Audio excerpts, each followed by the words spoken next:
The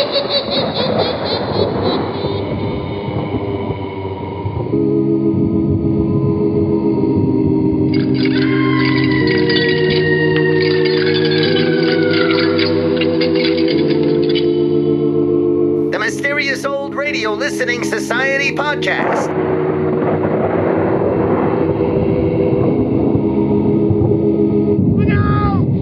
Welcome to the Mysterious Old Radio Listening Society, a podcast dedicated to suspense, crime, and horror stories from the golden age of radio. I'm Eric. I'm Tim. And I'm Joshua. We love mysterious old-time radio stories, but do they stand the test of time? That's what we're here to find out. This time we are listening to an episode of my choosing, The Devil's Workshop from Inner Sanctum Mystery. The iconic series was created by Hyman Brown, one of the great storytellers of the golden age of radio. Brown's career spanned 8 decades in a diverse range of genres, from his adaptation of comic strip hero Dick Tracy to his 1970s revival of radio drama, the CBS Radio Mystery Theater. Despite his many contributions to the medium, Brown is best remembered for one series, Inner Sanctum Mystery. The Devil's Workshop was written by John Roeburt, who won an Edgar Allan Poe Award in 1949 for his work as a writer on Inner Sanctum. Roeburt also authored many novels, mostly of the hard-boiled crime variety, and occasionally wrote some non-fiction on the topic of crime and criminals. In 1959, a book titled The Earthquake was published, co-authored by Roeburt and comedian Milton Berle. The story is set in a small Mexican village beset by an earthquake, and not at all a comedy. Inner Sanctum Mystery borrowed its name from a line of mystery novels published by Simon & Schuster, but rarely used the novels as source material. Instead, the radio series developed its own style of over-the-top storytelling, fueled by improbable situations, shameless plot twists, and a liberal dose of dark humor. In a recent Vox article, film and television critic Charles Bramesco argues that Inner Sanctum still makes for great listening 65 years after its final broadcast. According to Bramesco, Inner Sanctum transports listeners to a horror paradigm governed by the notion that being scared should be kind of fun and kind of silly. So let us prepare to be transported into The Devil's Workshop from Inner Sanctum Mystery, first broadcast on October 10th, 1949. It's late at night, and a chill has set in. You're alone, and the only light you see is coming from an antique radio. Listen to the sounds coming from the speaker. Listen to the music, and listen to the voices.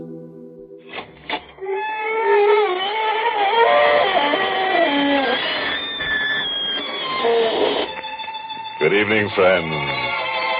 This is your host to welcome you through the creaking door into the inner sanctum.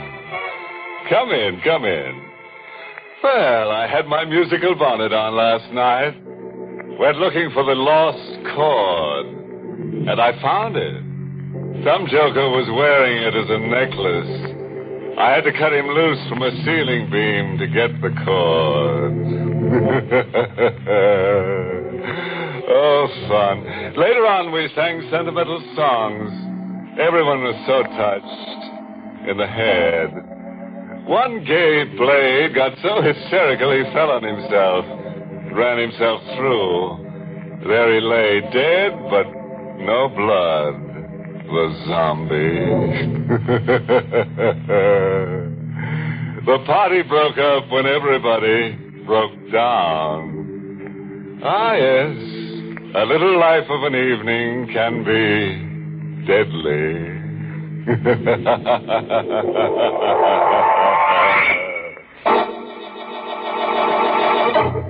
Tonight's Inner Sanctum Mystery, The Devil's Workshop, was written by John Roeburt and stars Mason Adams in the role of Tony with Joan Banks as Tina.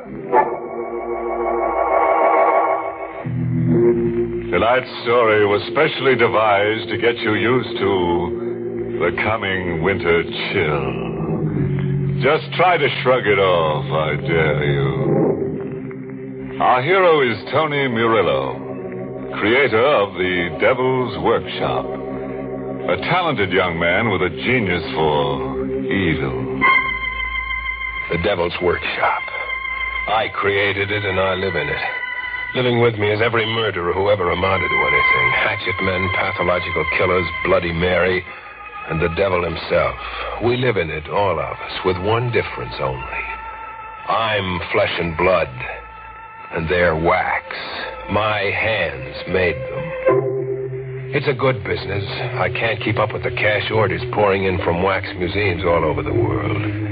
It's a good business, except that sometimes it gets in the way of your love life a little. Your girl wonders about you sometimes. Tony, how did you ever fix on such a strange occupation? Maybe because I'm strange myself. And maybe because my name is Murillo. Murillo? See that figure standing alongside the refrigeration room? A chubby little bald fellow with the face of an angel. He'd shot 9 men before a sheriff's posse got him. He was Cesar Murillo, my old man. Sometimes your girl Tina forgets the blood around her is make-believe and the lunatic faces of homicidal killers are only wax. Tony! Did Bloody Mary just swing at you with her axe? No. No, not Mary. It was the devil. I could swear he moved just now. Tony, look. What do you want me to see? The devil grinning and moving his lips. Look, Tony, I'm not crazy. No, you're not crazy. He's always grinning and moving his lips. Always? And moving around the room, always restless. Today he's behind this killer, tomorrow that killer. Or watching Hickman the butcher. And always grinning and moving his lips like he was egging them on. Tony, do you know what you're saying? Forget it.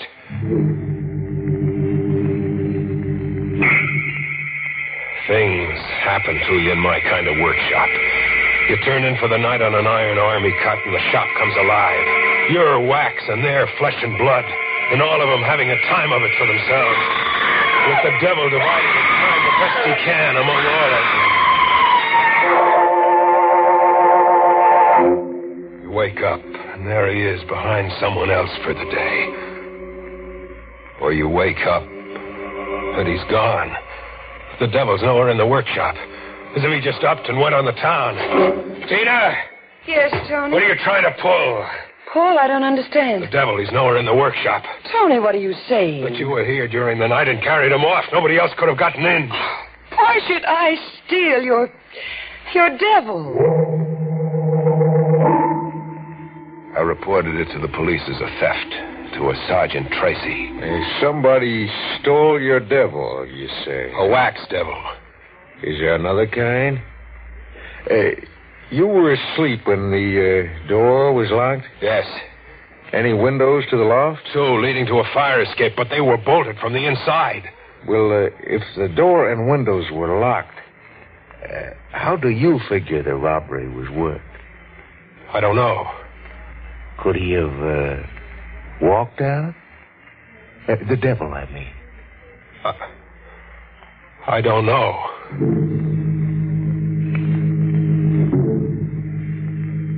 I returned to the workshop by way of the docks.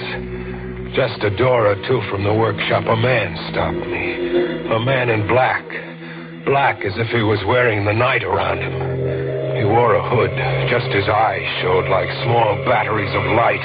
Make an outcry and I'll kill you. You're going to rob me? No. Commission you. Commission me? You Tony Murillo? Yes. Where's your workshop? 2 doors down. I came to you because of your genius with your hands. You want a figure? No. Just a face. A face for me. You see, I have no face. I mean, no adequate one. In the workshop, the eyes gleaming from holes in a hood turned on me. Sit down while I unmask. Sit down? It may be a shock. I'm not pretty. Every day I see things you're not pretty to see. Very well, then. Look. Where's your face? All that there is, you see. You're just a skull, like death. I can breathe. But through holes. I can eat and talk. But your mouth is just a slit, no lips, and no flesh. Like your face was eaten away. It was eaten away. It was how? You really want to know? I can stand it. It was a bandit somewhere in desert country. The bandit had a sense of the grotesque. He didn't like my face, he said. You want a face for me? Yes. But a wax face, what good would You're not... You're only to comply, not to judge. You will rebuild my face. You will model a nose, lips, and a chin. But out of wax, it's crazy. Better a surgeon. Surgery's done miracles. I want a wax face. Tempered as firmly and durably as those dummies. But handsomer. I want to be handsome. In fact, as handsome as you. As me? Yes. Make my face in your likeness. Well, why do you keep staring? You could be the wax devil. You have a lively imagination. Have I? And a perverse habit of staring. Now what's running through your imagination? What I just said.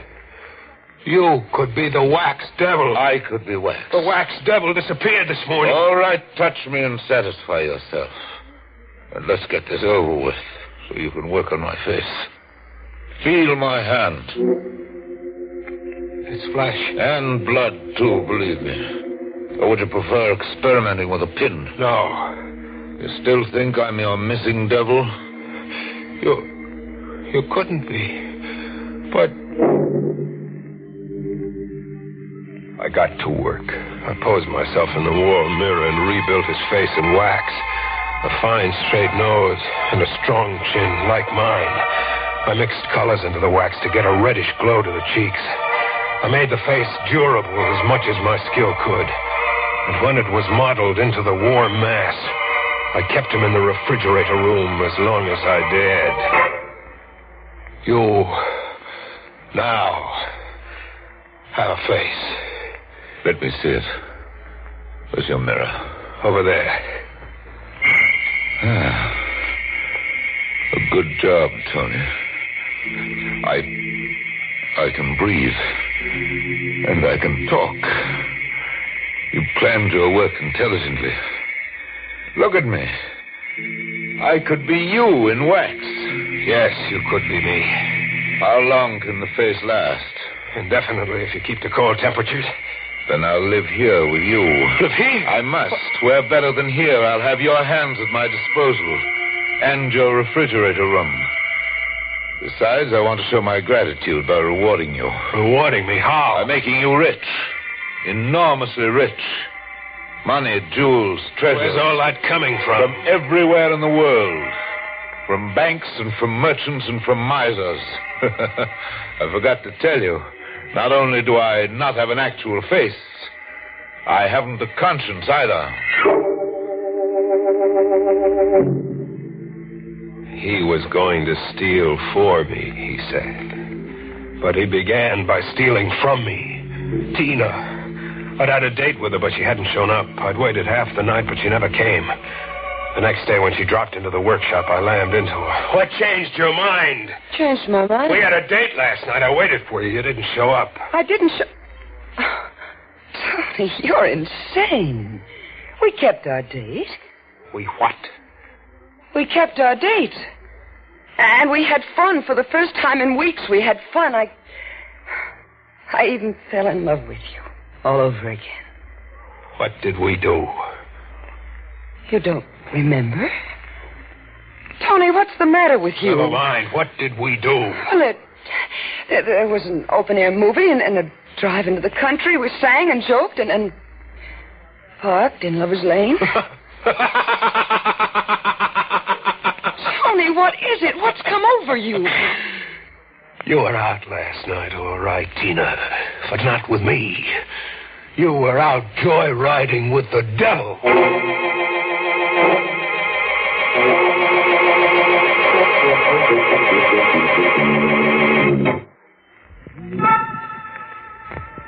After that first date, the devil and Tina kept palling together night after night. Dates every night. And Tina smiling like she just discovered herself, like she was having the time of her life. Even when Tina found out he was a ringer for me, she preferred him. I couldn't talk her out of it. I couldn't beat her out of it. Tony! I'll knock some sense into you if I have to kill you. Quit dating that freak. You've no right to order me. He's a devil. Only in your crazy head. He's warm and real and even tender. His face is $1 worth of wax. Light a match to it, it'll melt away. He told me how that happened. The terrible way he was mutilated. I cried, Tony. I wasn't repelled. I just cried for him. You went for a gag. He invented that horror story about his face. And if he did invent it. He did invent it. It doesn't make any difference to you. Nothing makes any difference to me. Not even if he's the devil. Not even then. All these days you've been telling me he's the devil. A thing with a false face and no conscience. And while you've been telling me all that, do you know what I keep thinking, Tony? What I keep whispering to myself? What do you keep thinking? How exciting. How exciting to be in league and in love with the devil. Are you surprised, Tony? I watched her laugh as if she was having a fit, and moving away from me deeper into the workshop, losing herself in a crowd of wax figures, hatchetmen, and crazy killers. I followed her with my eyes as far as I could, and suddenly I saw her as someone else. She wasn't Tina any longer, but Mary. Bloody Mary. Tina! Tina, come back! Tina, don't go! She was down the stairs, gone, running from me. I went back into the workshop. I had to get hold of myself. I was seeing things. You seem a little unsettled, Tony. You? Yes, me. You handled Tina very clumsily. What were you, spying? I couldn't help overhearing you.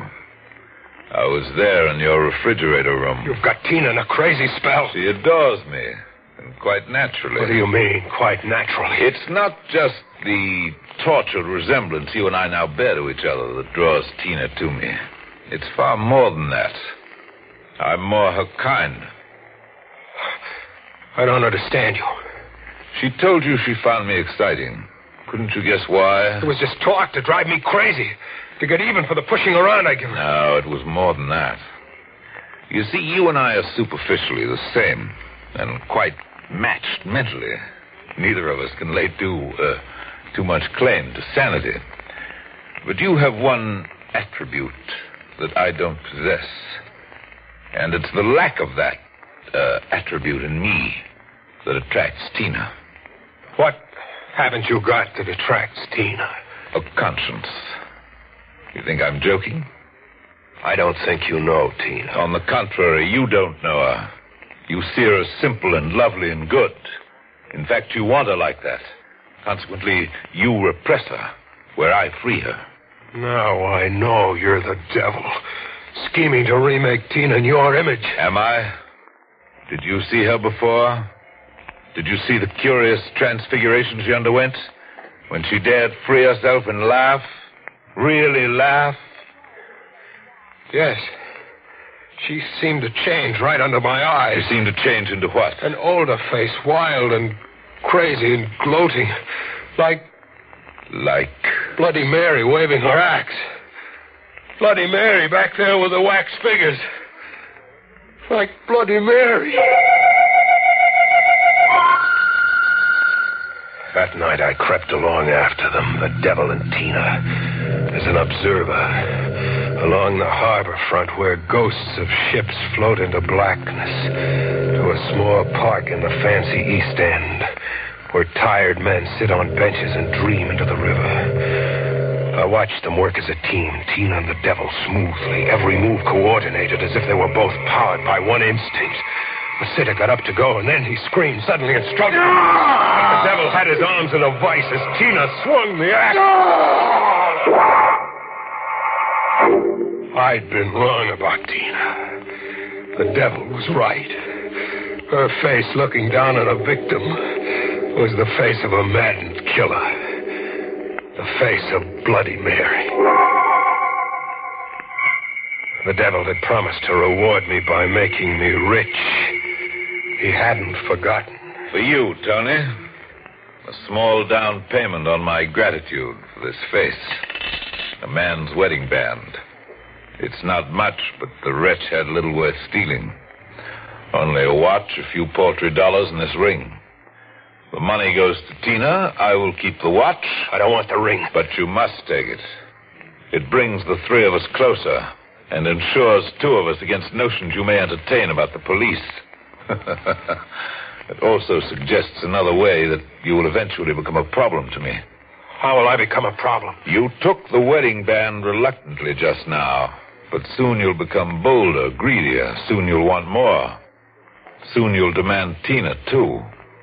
You'll try to recapture her from me. I want no part of Tina. I do. Tina. Yes? I never want to lose you to Tony. I don't think you ever will. Will you marry me then right away? Tina, no. Whatever you've done, but not that. You can't marry the devil. But I can, Tony, I can. And I will.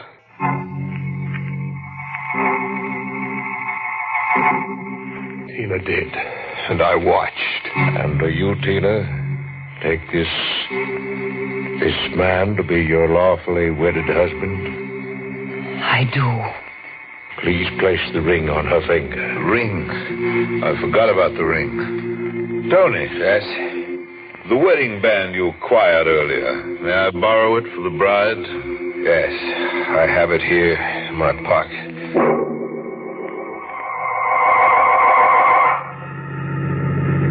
It was a beautiful ceremony. You don't think so, Tony? It was a nightmare. You're bad company for honeymooners. Drop us in the nearest motor court and then be on your way. Be on my way? Yes. We'll manage without you. Nicely.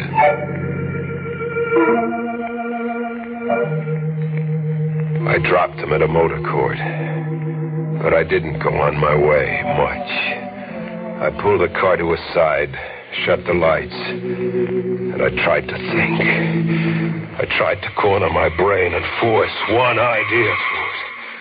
One idea. The devil could have Tina, but he couldn't wear my face. I thought about that, and the idea grew. His power over me was my face. I was mixed up about everything, crazy as all get out, but this one idea was the clearest thing I understood. The devil couldn't wear my face any longer. Not if I wanted to hold on to the only thing I had, a conscience. I crept into their cabin very noiselessly. Tina had dropped off in a chair. He was on a bed, breathing heavily. I lit a torch I'd made of paper and twigs. With my knee in the pit of his stomach and one hand like a steel vice on his throat, I held the blazing torch to his face. He awakened but lay helpless, making whimpering sounds. I watched first his chin mount and then his cheeks, and then little hot rivers of wax run down him and on me. Tina! Tony! Stop! Stop! Look, Tina, look behind his face. Look at your bridegroom now. Let go of me. You'll burn too. You'll burn too, Tony. Tina, fire! Tina, let's go. Ready when we burn to a crisp.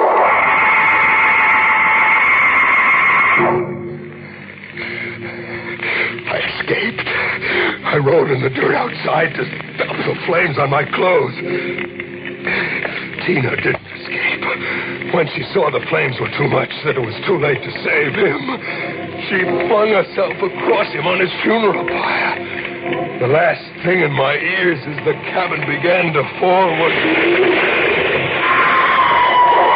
her scream.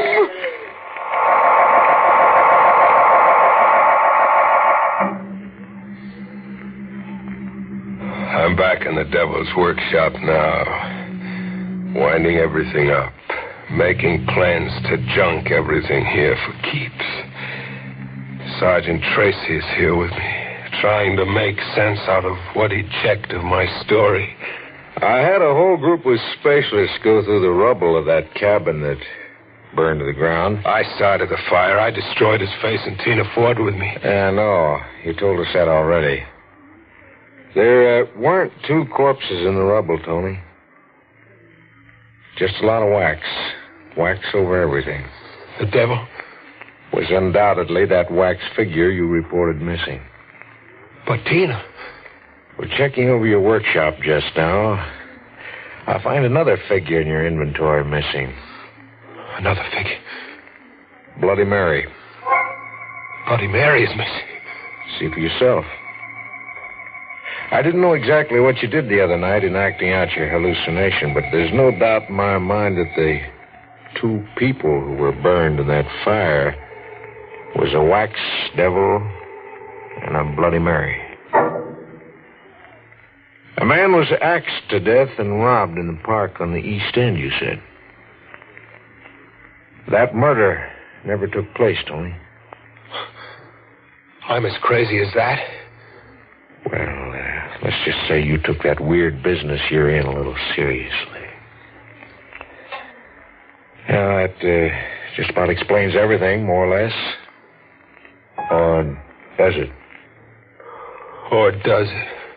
There's one big question mark we're trying to slough off at the department, because if we don't, we'll all start looking under our beds nights. One big question, Sergeant. We went through the rubble of that cabin with a fine comb. All we found, as I said, was wax and this. This? A wedding band. A man's wedding band.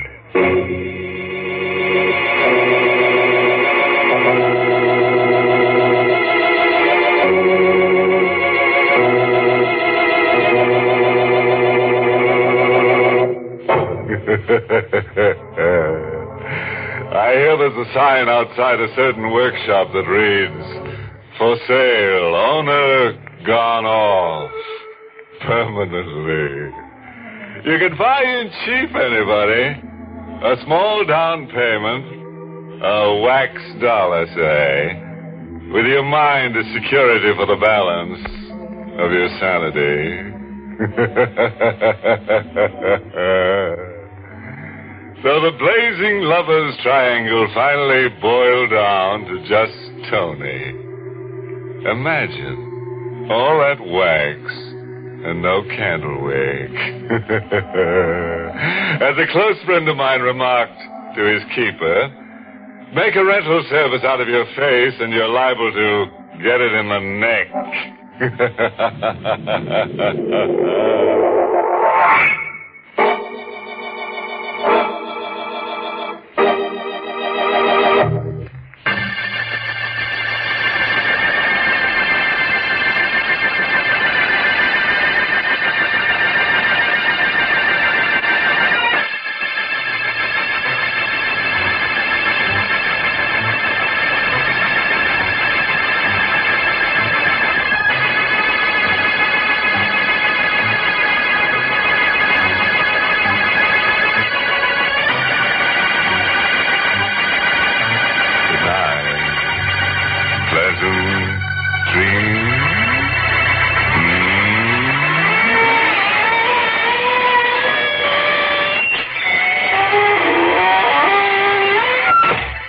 Inner Sanctum was heard in the United States over CBS, the Columbia Broadcasting System, and has been rebroadcast for servicemen and women overseas.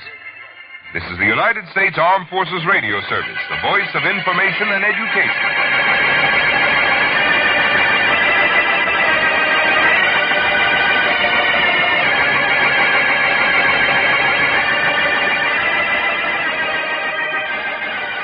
That was The Devil's Workshop from Inner Sanctum, here on the Mysterious Old Radio Listening Society podcast. Once again, I'm Eric. I'm Tim. And I'm Joshua. Tim, that was your pick. Why?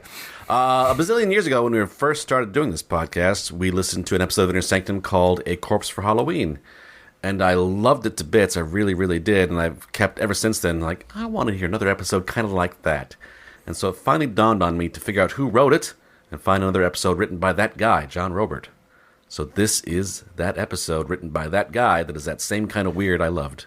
John Roeburt wrote more than this for Inner Sanctum, than these two? He was head writer for a little while, I believe. So there's a bunch to choose from. Yeah, several. So did you listen to several, or just this one and go, there it is? I listened to several. And why this one over the others? This was the most of that weird kind of pseudo-logic nightmare experience. It really is like moving through a morphing nightmare where things are changing and you don't know quite why. That is one of the things I liked about it, is that it actively stops you from trying to figure it out.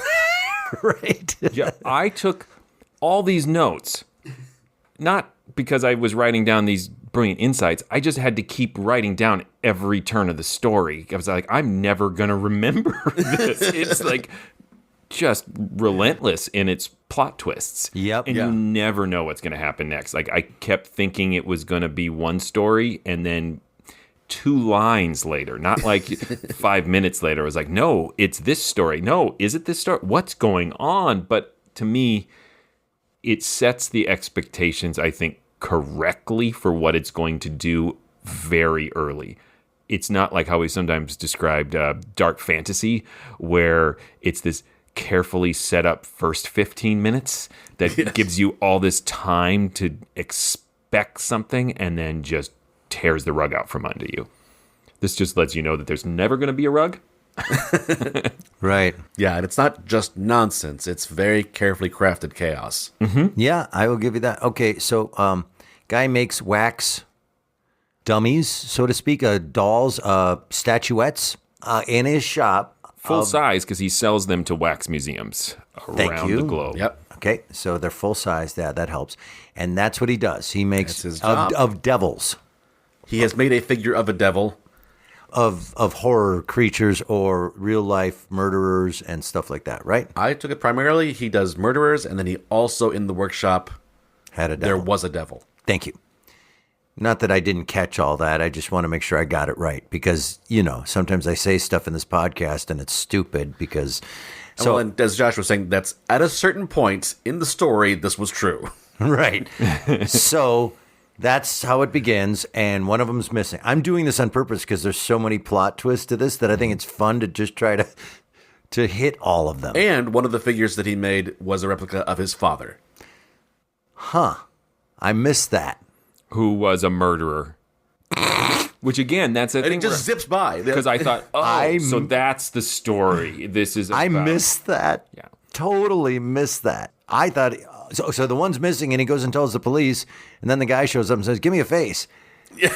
And then we realize, that's the wax guy you made is come to life. That's right? Or is it actually the devil? And he is teasing his girlfriend for thinking, like, they come alive. But the devil, the devil, that one does come alive. That one talks. Right. Yeah, he makes fun of her for being frightened of Bloody Mary and laughs, but then he's like, but seriously, look out for the devil. So what are we led to believe?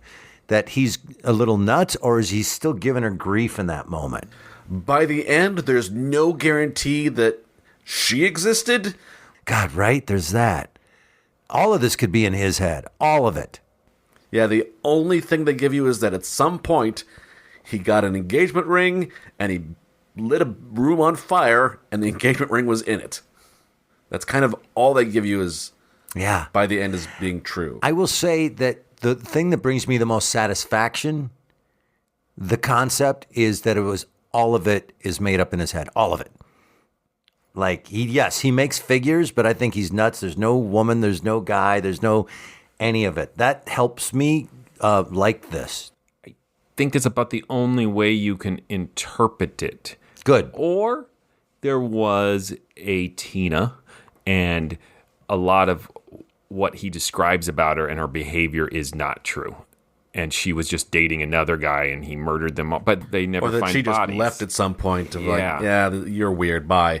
And he continued to have this fantastical idea of who she was and what was happening. Which could make Because she did drastically change character at a certain point. After she started dating the devil. Yes, but even that wasn't consistent. Because at first, she proclaimed, I'm dating the devil because he's so much fun and I'm more in love with him than I've ever been and I feel for him, and it was all this sort of emotion.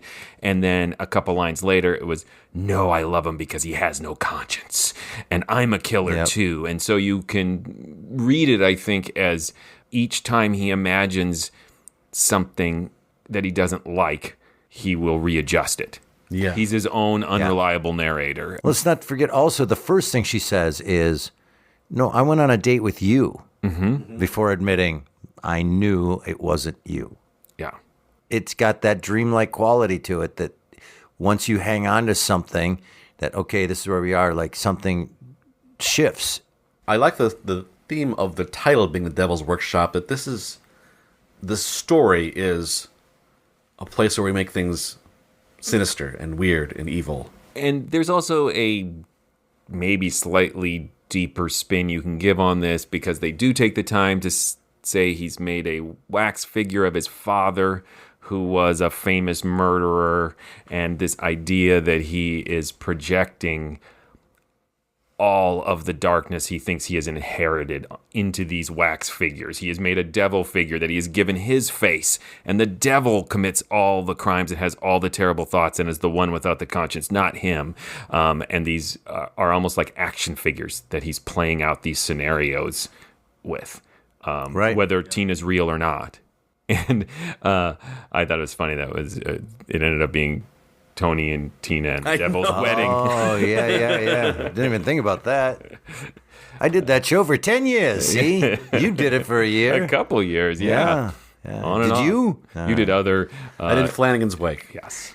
Which is almost the same damn thing, just different accents. Yeah. If listeners aren't familiar with these shows, these are interactive theater shows that were very popular in the early 2000s. Especially in the Twin Cities. Yeah. They did very well and put roofs over our heads. We all made good money. It's interesting to discuss this because I don't know what to discuss. Because, yes, there are points in it, I guess, but overall, to me, it's just one giant thought. Wow, that was a fun ride of stuff that just kept happening. And that's like my whole take from this. The stuff that struck me as so interesting about this was almost every handle you can get on this, it deliberately removes it. Like, at the start, like, it's just in his imagination, except she saw the devil too. And then by the end, everything didn't happen. There was no murder. There were no figures, except there was a ring. Well, then where did the ring come from? And there was no murder because... Yeah, it's not like he went crazy and committed the murder. Earlier, the devil with his face says this was booty from a murder. Yeah. Right? That they were splitting between them. And that's another point at which you think, oh, is that where the story's going? Like, all of them are going to turn on each other. Yes. Yeah. Here's a question. It's slippery like melting wax. Yes. A study in melting wax. Is the cop real?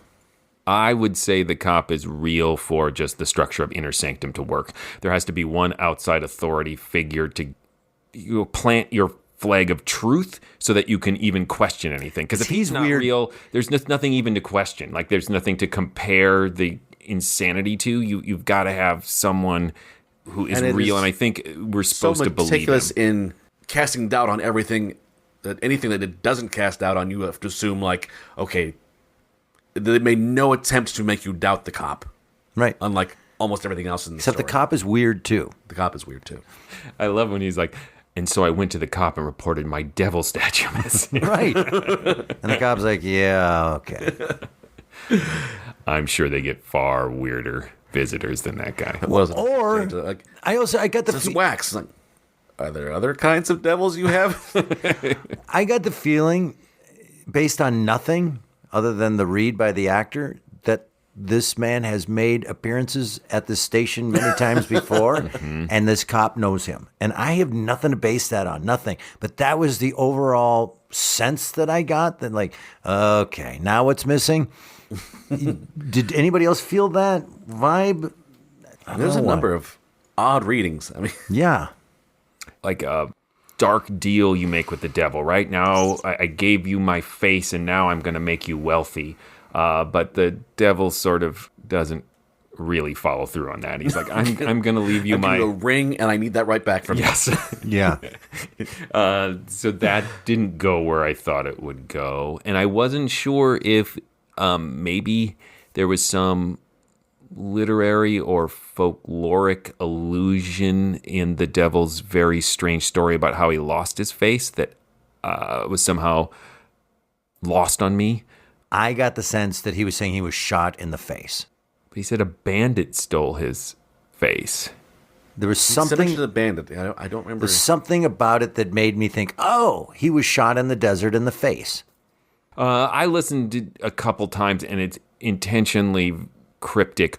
Or, that was my other question, is it an allusion to something, so they just assumed the listener would fill the rest in? But I couldn't come up with anything. No, I didn't recognize specific. I took that it meant that he fell into a vat of acid, and now he has a permanent grin. And amidst all this insanity, there are some really nice passages of writing. One stood out to me when he's describing the location where the devil and Tina go for their romantic date to kill people, where he says, along the harbor front where ghosts of ships float into blackness to a small park in the fancy east, and where tired men sit on benches and dream into the river. Like, it's suddenly like, that's a nice little poetic moment that also supports the surrealness of the actual story itself, dreaming into the river. I think he's dreaming into the wax. And at the same time, it's so ridiculous that there's also a certain level of just laugh out loud comedy joy. Right. When he's describing his job, and then he sells these wax figures, and then he's like, and sometimes it can really interfere with your love life. And I was like, oh, I'm going to buckle up. This is going to be fun. I should have grabbed the actor's name, but the guy who played the devil figure, the super creepy performance. Yeah. It's Mason Adams. I thought Mason Adams was the lead. You're talking about the devil? Yes. Yeah, I don't know. Mason Adams was the main character because I recognize that voice. It's the evil Smuckers guy. It's Lou Grant's evil boss. Yeah, he was in, as I was going through listening to several of these that John Roeburt, he was in a lot of Inner Sanctum. Mason? Yes. Yeah. Also was in a lot of CBS Radio Mystery Theater. Yep. A lot. Like every other week. Right. Too much. Him and Herman Munster. Fred Gwynn. Yeah, Fred Gwynn. Thank you. They're in a lot. And I appreciated that Mason Adams could sustain that level of crazy, because when I first started listening, I'm like, yeah, he's starting at like 110% crazy.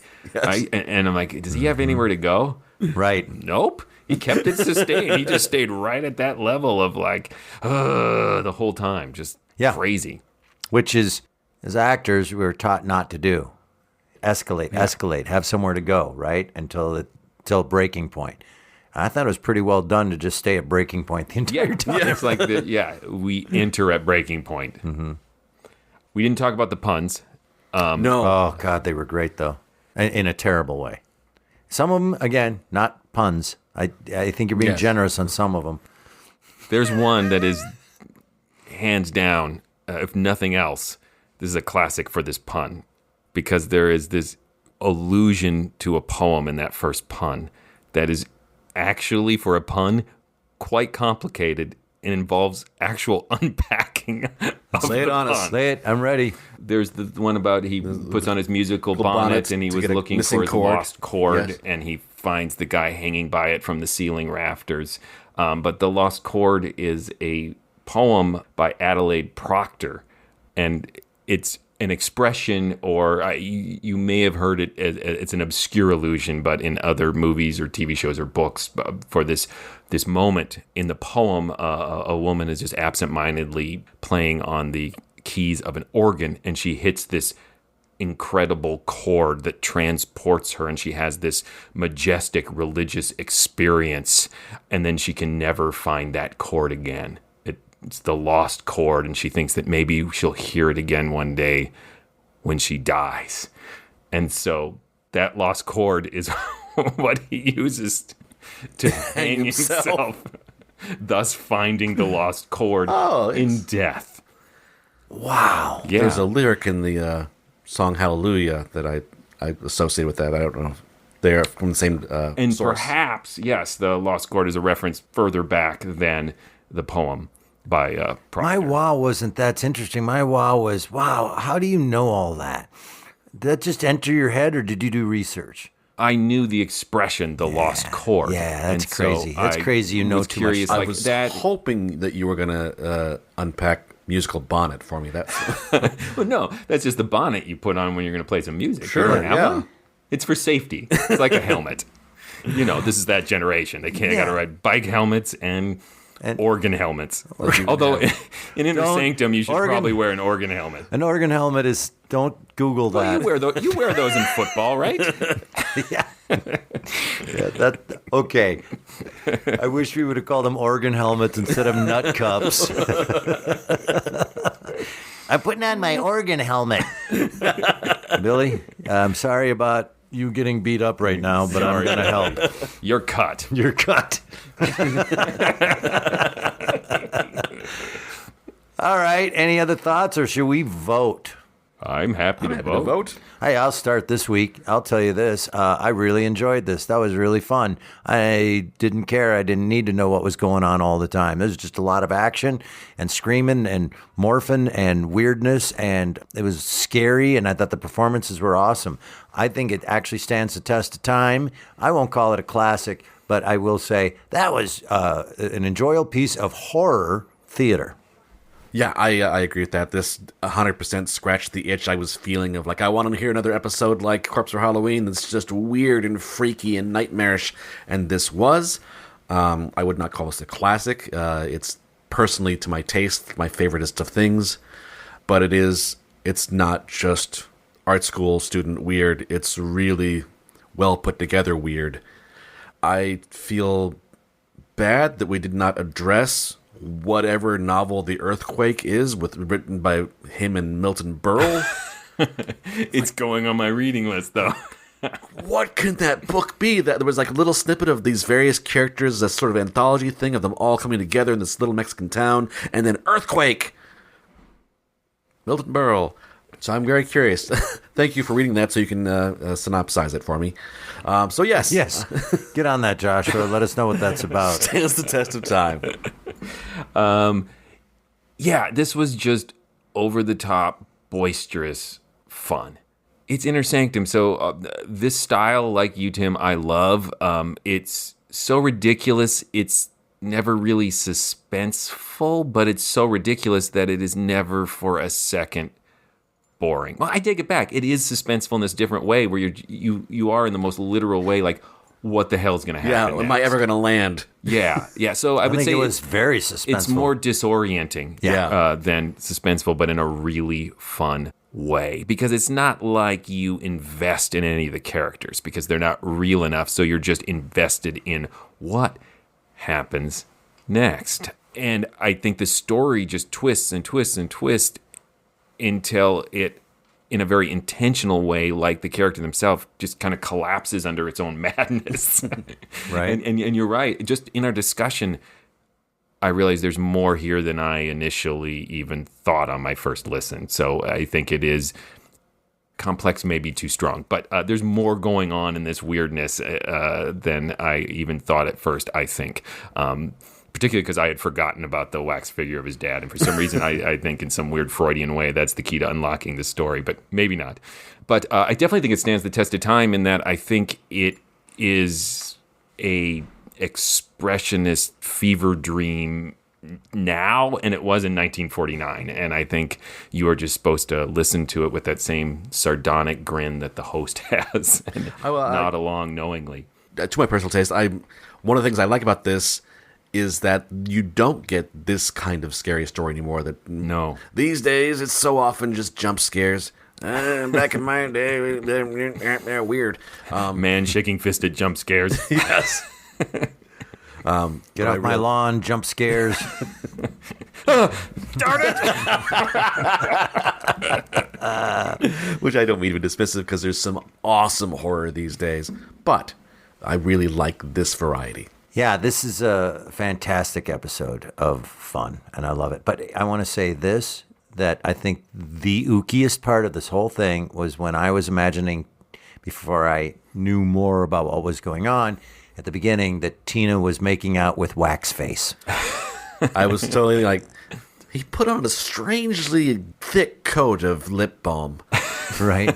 Like, if you kiss that face too hard, you might mush it into another shape. Yeah, he must have really spent an extra hour or two in the refrigeration room before necking as kind of preparation for it. Like, you've never kissed a person before, have you? Is this always what it's like?